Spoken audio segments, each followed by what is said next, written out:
Salut tout le monde, dans l'une des dernières vidéos, on m'a redemandé un guide de débutant pour Fear and Hunger, sachant que j'en ai fait déjà un petit paquet, donc je vais vous redonner quand même 2-3 astuces de base, et cette vidéo, ça va vous permettre d'avoir une compilation, en fait, ça va être une compilation de vidéos, où après cette petite introduction très rapide qu'on fait là ensemble, vous allez pouvoir avoir le guide du débutant, donc qui est très simple, avec, je pense que je vais me répéter un peu, mais avec voilà, vraiment les bases et les choses classiques pour commencer à jouer à Fear and Hunger, une deuxième vidéo qui s'appelle Devenir un maître du jeu dès le début sur Fear and Hunger, qui consiste en fait à optimiser l'introduction, là l'introduction qu'on vient de voir à l'instant de la Outlander, donc avec Garen Oak. Cette introduction, faut l'optimiser. Donc déjà, avant même de lancer une game, en fait, optimisez-la. Donc ça va être la deuxième vidéo. D'abord, vous avez le guide pour débutants. Ensuite, vous aurez devenir un maître du jeu dès le début sur Fear and Hunger. J'aurais peut-être dû mettre même celle-là en premier, peu importe. Allez la regarder parce que vous allez avoir besoin des meilleurs choix à l'introduction pour optimiser votre personnage. Et cette vidéo, elle se terminera avec quelque chose d'un peu plus léger. 20 faits aberrants sur Fear and Hunger. Il y a un petit peu de tout, il y a des trucs drôles, il y a des astuces, ça parle un peu de Termina. Il y a pas mal de choses sympas, j'ai plus que 20% de batterie, c'est vraiment la dèche. Pour commencer dans Fear and Hunger, vous le savez, hein, faut vraiment cliquer partout, ramasser tous les tonneaux que vous pouvez ramasser, éviter peut-être au maximum les combats quand vous n'êtes pas sûr de le gagner, en tout cas au début, forcément. Puis surtout, prenez du plaisir. Prenez du plaisir, réessayez, relancez le jeu à volonté, si ça a un sens, contrairement à ce qui est écrit sur la vidéo. Bien sûr que si ça a un sens, parce que tant que vous prenez du plaisir et que vous vous amusez, vous allez forcément progresser. Vous avez toute ma chaîne YouTube qui est à disposition, n'hésitez pas à mettre un commentaire si vous avez quelque chose de précis dessus. Il faut ensuite aller chercher.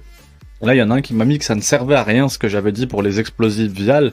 Les explosifs viales, ils se trouvent dans tous les tonneaux que vous avez un peu partout. Là, après, c'est de la RNG, c'est du hasard. Donc, je peux pas faire grand chose pour vous, mais à partir du moment que vous cliquez bien dans tous les tonneaux, que vous prenez bien tout le loot que vous pouvez trouver, vous allez avoir un explosif vial et ensuite il faut apprendre à crafter. Par exemple, si vous apprenez à crafter dans les menus, regardez dès que vous lisez tous les livres du jeu. Ça, c'est peut-être quelque chose que j'ai pas précisé dans le guide mais qui est très important. Lisez tous les livres que vous pouvez lire dans le jeu, hein. Je vous parle bien des livres de Fear and Hunger que vous ramassez sur les bibliothèques. Lisez tous les livres, faites vraiment, regardez-vous, documentez-vous sur YouTube aussi, vous avez énormément de chaînes, j'ai dédicace à chaque fois, mais vous avez Frappolo 94, vous avez Allbone Jones, vous avez Mod Dog, vous avez Taco Banana, il y a vraiment une infinité de youtubeurs anglais qui sont très très forts sur Fear and Hunger, vous avez toutes les vidéos qui sont sur ma chaîne, bien sûr, n'hésitez pas à mettre un commentaire si vous avez bien sûr un souci. Après, bien sûr, je peux essayer de vous aider et de vous renseigner du mieux que je peux, vous dire ensuite où est l'explosif vial. En fait, vu que ça se trouve pas parfaitement, enfin, vu que c'est pas au même endroit à chaque fois, il y a des choses que je ne peux pas faire. Mais voilà, j'ai pas encore fait de guide sur l'Exen, par exemple. Ça va être un des prochains guides qui va forcément arriver. On va parler des âmes dans Fear and Hunger et on va parler de l'Exen. Donc pour justement toutes les compétences. Mais voilà, avant d'en arriver là, ça demande déjà un petit peu de maîtrise dans le jeu. Puis de toute façon, ça vient assez naturellement. Il y a 2-3 guides. Il y a un guide ultime de l'Exen sur Frappolo 94. Donc au pire, j'hésiterai pas à le reprendre si vraiment vous en avez besoin. J'espère vraiment que, voilà, introduction un peu longue, hein, une introduction de 4 minutes. Je vous laisse avec le guide pour débutants, devenir un maître du jeu, 20 faits aberrants. Je sais même pas si je mettrai les timecodes ou j'essaierai de faire des timecodes à peu près en bas. Force à tous, à très vite, je vous laisse avec le guide du débutant. Prenez du plaisir sur le jeu, c'est l'essentiel. C'était Rumix, à très vite. Comment bien débuter dans Fear and Hunger? Moi, je commence toujours par fouiller partout. On ne sait jamais ce qu'on peut trouver. Donc là, en plus, je vais avoir un petit peu de chance. On commence tout de suite avec un explosif vial. Ça permet d'ouvrir certains chemins qui peuvent être cachés, justement, soit par des rochers. C'est souvent par des rochers, d'ailleurs. Et ça permet de les exploser et de passer. Donc ça fait vraiment plaisir. Avec le Mockbook, ça vous ouvre le chemin qui vous permet d'aller à Le Garde. Donc ça, c'est un peu l'objectif que je me fixe moi en ces débuts de game pour essayer de récupérer le garde un peu le plus vite possible, surtout avec le mercenaire afin d'aller voir la fin du jeu. Après, vous pouvez bien sûr vous mettre des objectifs un peu différents à chaque partie. Le but, c'est toujours de recommencer régulièrement et à chaque fois d'apprendre la mort et la réponse, hein, vraiment. Le mercenaire, bien sûr, il est optimisé, donc je vous renvoie vers mes vidéos comment optimiser son mercenaire dès l'introduction. Si vous jouez pas mercenaire, que vous jouez chevalier, prêtre des ténèbres ou outlander, il y a aussi une vidéo qui existe sur ma chaîne pour chacun des personnages qui vous explique comment l'optimiser dès l'introduction, car chaque question posée dès le début n'est pas anodine, elle impacte directement votre game avec des skills différents. Donc là, en plus, on peut voir que j'ai pas mal de chance hein, sur le gameplay. Ça ramasse pas mal de nourriture. Un deuxième explosif vial. On allume le four. Le four qui peut permettre de faire chauffer certains repas. Si vous lisez certains livres aussi de cuisine, ça va vous permettre de faire des recettes hein, avec du craft. Donc là, le monstre, on l'évite. Ça sert à rien de se battre. Les combats sont vraiment trop dangereux, surtout au début de partie quand vous avez qu'un perso. Faut se battre avec 3 4 persos. Faut vraiment éviter les combats le plus possible. Surtout contre un garde comme ça, à cet endroit-là, ça n'a aucun intérêt. Il y a des endroits où on n'aura pas le choix de se battre contre un garde, notamment peut-être dans la prison. Et dans ce cas-là, s'il faut faire le combat, bah, le combat, ça passe ou ça casse. Mais surtout pas faire de combat gratuitement comme ça n'a vraiment aucun intérêt. On continue de farmer. En bas, on a pu ramasser le livre des peurs. Je vous invite à le lire, il est assez intéressant.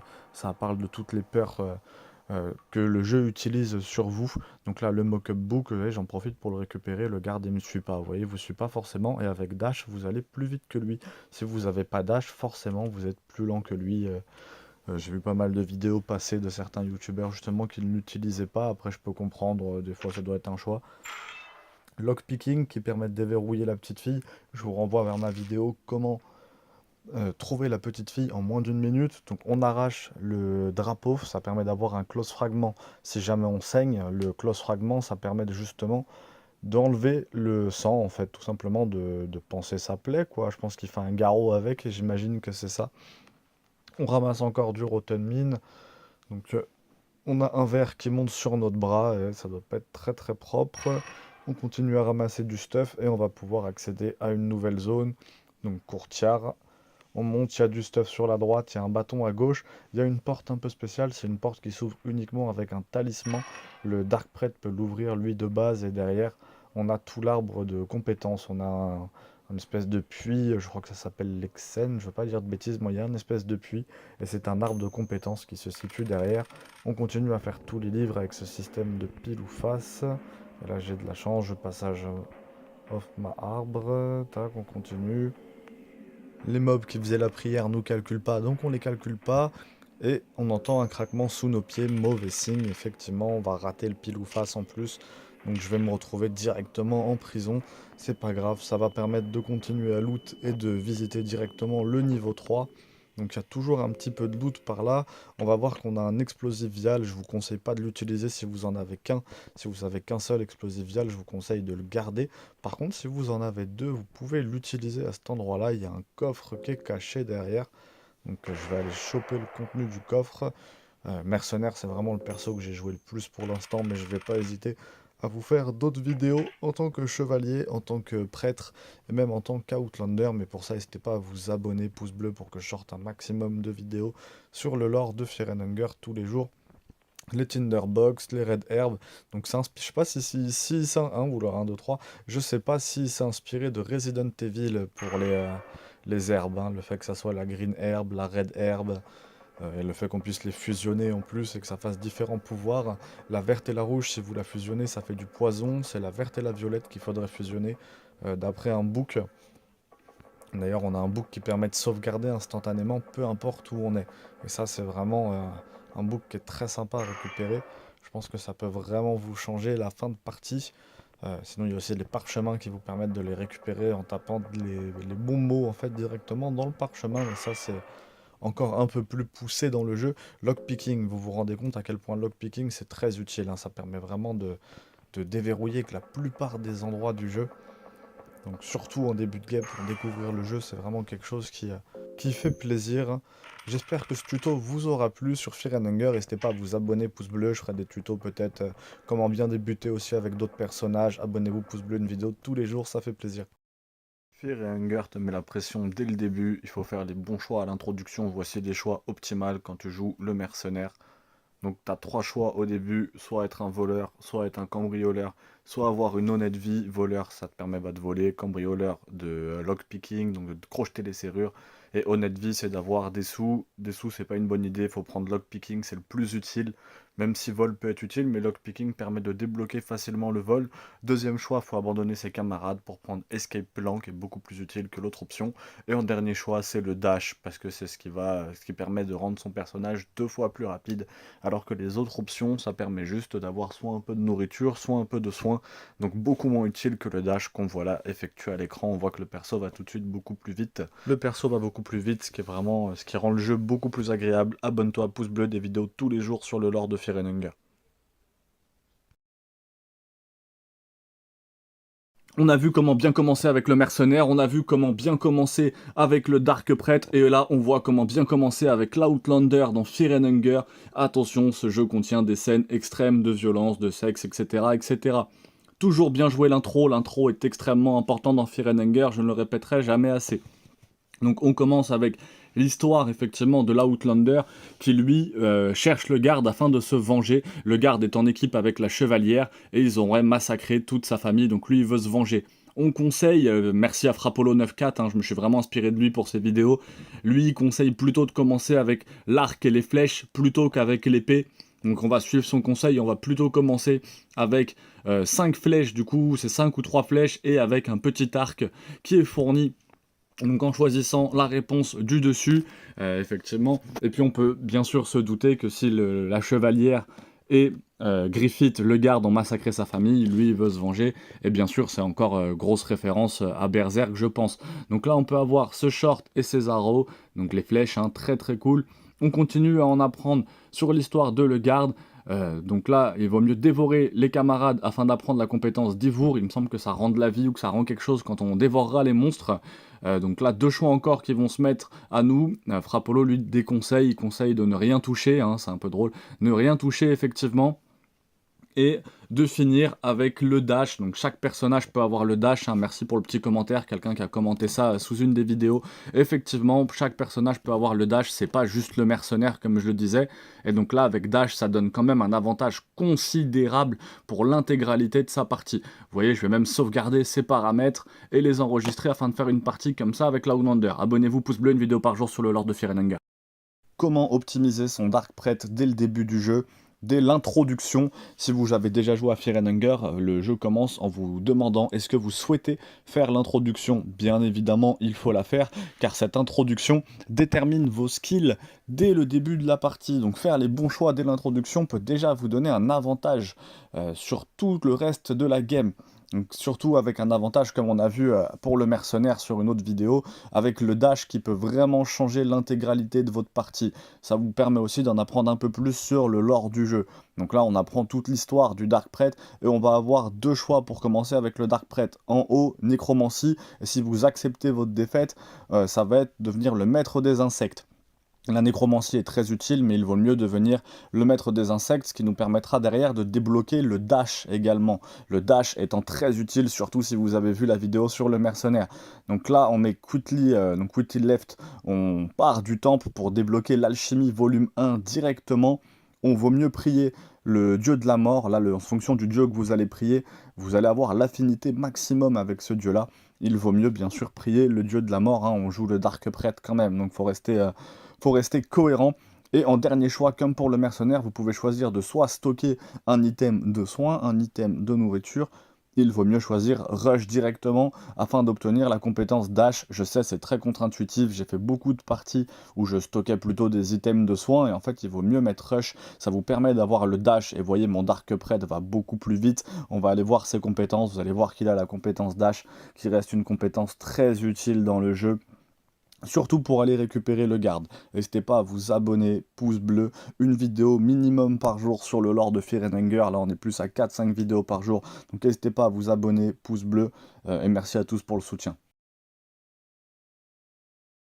Optimiser la chevalière dès le début de Fear and Hunger, dès l'introduction, très important de faire les bons choix au début afin d'optimiser son personnage dans l'introduction de Fear and Hunger. On a déjà vu le mercenaire, on a déjà vu l'Outlander et on a déjà vu le prêtre des ténèbres.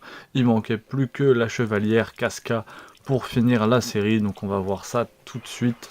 N'hésitez pas à vous abonner, pouce bleu, tous les jours des vidéos sur le lore de Firehanger.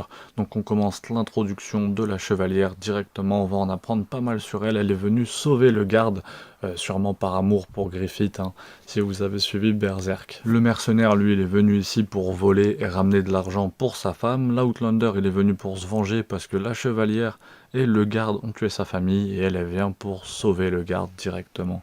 Donc là au début, prenez la première option qui vous permet d'avoir l'attaque rapide, bien plus intéressante que la deuxième option, il s'agit de défense pour la deuxième option. Donc on a encore un peu de lore effectivement. Deuxième question, très importante en plus, il faut bien mettre break directement. Si vous mettez la deuxième option, vous aurez seulement 20 pièces et ça sert à rien de mettre 20 pièces. Donc vous mettez break, ça va vous permettre d'avoir le dash. Et le dash est très utile, hein, je l'ai répété dans toutes les vidéos. Le dash vous permet d'aller plus vite et ça améliore quand même grandement votre run. Donc on a encore un peu de lore effectivement, donc ça après vous pourrez le lire tranquillement, soit sur la vidéo en mettant pause, soit ça sera bien d'ailleurs sur la vidéo en mettant pause et vous faites replay pas mal de fois, soit sinon vous-même en faisant une partie, valait mieux prendre la deuxième option. Là j'ai pris la longue épée, en fait la deuxième c'est la lance, et la lance est plus puissante que la longue épée. Vous pouvez prendre l'épée hein, si vous avez envie de vous compliquer la vie comme moi, mais sinon prenez la lance qui est bien plus puissante. Et là il faut mettre rush, voilà, et comme ça vous avez le dash. Et là vous avez la chevalière optimisée, alors pas optimisée parce que là elle a l'épée, mais si vous avez pris la chevalière avec la lance, elle est optimisée. Abonne-toi, pouce bleu, des vidéos tous les jours sur le lore de Firehanger. Salut à toi qui regarde cette vidéo, j'espère que tu es prêt pour voir 20 faits complètement aberrants sur Firehanger et Firehanger Termina. Moi c'est carré, il y a tous les guides disponibles sur la chaîne pour recruter tous les personnages, pour battre tous les boss. C'est en train d'arriver sur Firehanger Termina. Merci à tous pour la force que vous avez envoyée sur la vidéo. Trouvez le garde en moins de 20 minutes, continuez à en envoyer. Je vais vous sortir un épisode 2 de 20 faits aberrants prochainement. Merci à tous et en tout cas, enjoy pour cette vidéo. Dans les toilettes publiques dans Firehanger Termina, le jeu va vous offrir une fin extrêmement cruelle. Dès le début du jeu, ça permet au jeu de faire un tri parmi les différents joueurs et de vous expliquer à quel point le jeu est d'une violence. Vous vous retrouvez enfermé juste ici et le jeu vous propose de mettre fin à votre vie directement. La partie se termine comme... Au niveau des cavernes, vous avez juste à traverser le pont et vous allez tomber sur Sans Lune ou Moonless qui va venir vous agresser. Si vous lui jetez 2 Rotten Meat, elle va venir dans votre équipe. C'est un monstre qui est très utile parce qu'il est très puissant et qui fait beaucoup de dégâts. N'hésitez pas à vous abonner, il y a tous les tutos pour récupérer chaque personnage de Firehanger de disponible sur la chaîne. Les trous dans le sol sont une mécanique bien particulière à Firehanger. Si vous entendez un craquement sous vos pieds, vous allez avoir un pile ou face. Et cela va créer un trou dans lequel vous pouvez soit sauter si vous l'esquivez, soit vous allez tomber directement dedans. Et si vous n'avez pas de chance, vous n'allez jamais réussir à en sortir car vous allez avoir besoin d'une small key ou d'utiliser lockpicking. En plus, il y a un peu quand même de loot dedans. Et si vous n'avez pas de chance, vous restez enfermé à cet endroit-là. Dangereux peut se battre très facilement, il s'agit d'un monstre sur Firehanger Termina, un monstre très fort. Si vous jetez la gasoline à ses pieds, vous allez avoir un petit pile ou face qui va apparaître. Bien sûr, il faut avoir un peu de chance pour l'éviter, sinon vous allez prendre des dégâts. Et si vous faites exploser la gasoline qui est juste ici, le combustible, on va voir qu'on peut quasiment le one-shot. Donc c'est une technique qui est très utile, qui est très puissante, qui va vous simplifier le jeu face à ce monstre très puissant qui arrive très vite en début de partie. Hein. Il nous a tué sur une vidéo disponible sur la chaîne, bien sûr. Un monstre très compliqué est en réalité très facile à battre. Il suffit de faire What Was That plusieurs fois. Et à la 4e fois, vous allez avoir un pile ou face qui va se lancer. Si vous réussissez à gagner ce pile ou face, vous allez éliminer directement le monstre. Donc comment éliminer un monstre très facilement en lui parlant juste 4 fois d'affilée, c'est quand même vachement hallucinant. Et salut tout le monde, faites attention aux trous quand vous arrivez à cet endroit-là. Aujourd'hui, on va voir un monstre un petit peu particulier. Il s'agit bien sûr du Butterfly, c'est pour ça que vous avez cliqué sur cette vidéo. Le mob qui se cache juste ici et qui dit s'il vous plaît, je veux me transformer en papillon. Donc c'est un monstre qui est assez étrange. Vous vous demandez sans doute ce qu'il fait là. Moi, il m'a vraiment intrigué. Je me suis demandé ce qu'il faisait là. Donc j'ai effectué mes petites recherches sur internet. Donc déjà, comment le battre? Eh ben, on peut se rendre compte que c'est un mob qui est extrêmement faible. Vous allez voir, il suffit d'un coup et il est éliminé directement. Si vous le tuez, eh ben, il donne pas grand chose. Là, notre ami Garenoak utilise une Soulstone dessus. Je pense pas qu'il y a une raison particulière ou une explication particulière parce que ça lui apporte rien du tout. Donc si vous avez l'explication, n'hésitez pas à le mettre en commentaire. Mais en tout cas, c'est un monstre lambda, il suffit de mettre un coup et il meurt, il va même pas chercher spécialement à vous attaquer. Par contre, ce qui est intéressant, c'est qu'on a des organes qu'on peut cut. Donc il y en a un qui est vers le garde, il y en a un autre qui est de l'autre côté, il me semble que c'est au niveau de la mine, et il y en a un dernier au niveau de la ville. Et si vous tranchez celui qui est au niveau de la ville, donc vous cut celui qui est au niveau de la ville, quand vous allez revenir à cet endroit-là où il y a le butterfly, et on peut voir que le butterfly est parti, et vous allez pouvoir ramasser la butterfly soul. Donc je vous invite à aller voir la vidéo de All Bones Jones qui vous montre tout ça. La Butterfly Soul, c'est the soul of the butterfly make it easier to evade incoming. Attack with a feather, light step, avec cet accent horrible, donc ça va augmenter vos chances d'évasion, donc vous devriez pouvoir vous évader des combats plus facilement grâce à l'âme du papillon. Donc on imagine qu'il a réussi à devenir un papillon et qu'il a laissé l'âme du papillon. Donc en plus apparemment vous ratez peut-être moins d'attaques aussi, je pense que ça doit être ça. Donc Butterfly pas très utile à part pour récupérer son âme. Abonnez-vous, pouce bleu, une vidéo par jour sur Fear & Hunger, c'était carré pour vous servir. Le Lézardman, c'est un monstre bien dégueulasse que vous pouvez trouver uniquement à la fin du donjon, donc dans le Gauntlet. Donc c'est vraiment la fin de Fear & Hunger. Pourquoi ce monstre? Si vous remarquez bien, il a une apparence très horrible. On sent que c'est une combinaison de deux monstres bien connus, donc le Yellow Mage et le lézard. Et malheureusement, si ce Yellow ou Lizard Mage existe, c'est parce que c'est la reproduction d'un acte d'amour entre le lézard, donc l'homme lézard, et le Yellow Mage. Horrible, tout simplement. Juste avant le garde, vous allez tomber sur ce gros organe violet. On va vous proposer de le couper. Il y en a 3 qui sont un peu cachés partout dans le donjon. Je vous invite à couper les 3, ça va vous ouvrir l'entrée vers la fin du jeu. Pocket Cat, c'est quelqu'un d'iconique dans Fear & Hunger. On voit que si on arrive avec la petite fille est terrifiée. Il va nous proposer plusieurs objets qui sont très intéressants, notamment un objet qui permet de sauvegarder ou une clé mort qui est dans les armes les plus puissantes du jeu. Et là, on échange la petite fille contre la clé mort à Pocket Cat. On va bien sûr en plus savoir qui c'est dans Fear & Hunger de Termina. Et si vous revenez, on peut voir qu'il effectue un mouvement bien horrible. C'est vraiment dégueulasse. Et la petite fille est terrifiée. On n'aurait jamais dû lui vendre. Il y a un monstre bien inutile dans Fear & Hunger, c'est l'hydre humaine, qui serait apparemment le mariage de plusieurs personnes en même temps. On ne peut pas faire grand chose à part lui offrir un enfant, donc soit le kit démon, soit la petite fille, et il ne se passe absolument rien, c'est-à-dire que la petite fille va se retrouver absorbée par cette hydre humaine, et nous, le seul truc qu'on a, c'est qu'on passe de 4 personnages à 3, donc la seule utilité c'est de perdre un personnage, elle est là pour vous faire comprendre que Fear & Hunger est extrêmement cruel. Cet endroit précis, alors faut avoir Nasara avec soi, vous pouvez sauter, et si vous sautez, vous allez vous retrouver en avançant un petit peu plus loin, dans un espèce de laboratoire secret, et si vous vous souvenez bien, il y a un mob un peu particulier, un boss qui est tourmenté, et avant on peut sacrifier un personnage, et vous avez peut-être pas envie de sacrifier un personnage, et à cet endroit-là, alors faut bien avoir Nasara avec soi, vous allez pouvoir cloner justement votre personnage, donc avoir un Husk, ce qui va vous permettre de sacrifier le Husk justement et pas un de vos personnages et vous simplifier le combat contre le Tourmented One. Je sais que c'est un combat où le guide a été particulièrement utile pour beaucoup d'entre vous. Donc voilà, ça va vous permettre d'avoir ce mob là, on va voir ça tout de suite, ce que ça donne. Et à cet endroit là, vous allez pouvoir sacrifier le Husk et c'est lui qui prendra tous les dommages à la place de l'autre. Enfin à la place d'un de vos vrais personnages en tout cas.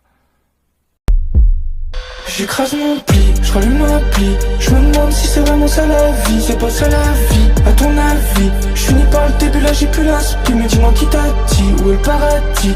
Est-ce que j'ai l'air d'être heureux à ton avis? Mais tu Le plus grand mystère de Fear & Hunger, il est là, le plus grand secret, c'est le dernier mode Dungeon Knight qui a été commenté sur ma chaîne, le poisson d'avril de Fear & Hunger, le mode Dungeon Knight qui n'est rien d'autre qu'un simulateur de rencontre, grosso modo, donc c'est quand même incroyable dans Fear & Hunger. La compétence Dévore est vraiment une des compétences les plus dégueulasses de Fear & Hunger, Dévore ou Dévour en fonction de la langue avec laquelle vous jouez. C'est vraiment une des compétences la plus dégueulasse mais qui est aussi très utile parce que vous avez un mob qui va être mort ici et en fait vous pouvez le manger afin de récupérer votre barre de faim tout simplement. C'est vraiment une compétence qui est très utile mais qui est très horrible qu'on peut utiliser avec l'Outlander dans Fear & Hunger. Abonne-toi, pouce bleu pour plus de vidéos sur le lore de Fear & Hunger. Jouer au mode Dungeon Knight dans Fear & Hunger, très simple, il suffit de finir le jeu au moins une fois, même avec la fin E, c'est-à-dire même avec la plus mauvaise fin, vous finissez le jeu et vous allez débloquer ce mode. Bon, je vais vous donner un petit hack dans le jeu. Quand vous commencez, vous avancez tout droit. Vous allez là, vous appuyez sur A et vous commencez à 3. J'ai identifié deux façons de sauvegarder dans Fear and Hunger. La première, c'est une salle un petit peu cachée. Là, à droite, vous avez le chevalier qui tient la clé mort Ser Seyor, je crois, ou quelque chose comme ça. En bas, on a l'espèce de boss que Kameto décrit. Et on a une petite salle juste ici, avec une statue qui tient une colombe. Et la première save, seulement la première save, hein, je tiens à le préciser, la première save dans cette salle est sûre et sereine. Vous pouvez sauvegarder sans avoir la moindre crainte de mourir. C'est quand même très agréable dans un jeu comme celui-ci. La deuxième façon, alors je ne l'ai pas là en vidéo, c'est le livre. Vous avez un book, effectivement, un book qui apparaît en doré. J'ai plus le nom du livre, surtout c'est un nom anglais, donc je vais l'écorcher, ça va être horrible. Mais un livre qui apparaît en doré, et lorsque vous utilisez ce livre, ça vous permet de sauvegarder, tout simplement. Abonnez-vous, pouce bleu, une vidéo par jour sur le lore de Fear and Hunger. Après vous êtes bien baladé dans le donjon de Fear and Hunger, vous allez sûrement retourner à la case départ. Et à ce moment-là, vous aurez un marchand qui apparaîtra à cet endroit-là. Et ce marchand a une grande particularité, c'est un marchand escroc qui vous vendra des potions qui ne fonctionnent pas. Si vous faites la bêtise d'acheter une potion of life ou une potion of full healing, cette potion vous rendra juste malade. C'est vraiment berserk même, faut même se méfier du marchand, c'est tout le bonheur de Fear and Hunger. Démon enfant, le kit démon, c'est le membre du groupe le moins simple que vous pouvez recruter. C'est vraiment le plus dur à avoir. Il y a vraiment beaucoup d'étapes pour le recruter. Vous aurez besoin du sort graine de démon acquis lors de la création du livre Life 2, écrit par donc Nostramus en utilisant un empty scroll. La première page du livre, elle se trouve dans la bibliothèque où il y a Enki. La deuxième page du livre se trouve dans la salle de Nostramus, dans les mines, et la dernière page se trouve à travers la porte de Mahabra à gauche de la tour sans fin. Vous devez utiliser des graines de démon sur un cadavre de Night Lurch qui vous donneront ensuite le bébé démon membre du groupe et après suffisamment de pas dans l'Overworld le feront mûrir pour devenir le Kid Demon. The Passage of Mahabra, hein, donc c'est juste un livre très utile qui vous permet de récupérer l'arme la plus puissante du jeu, hein, au cas où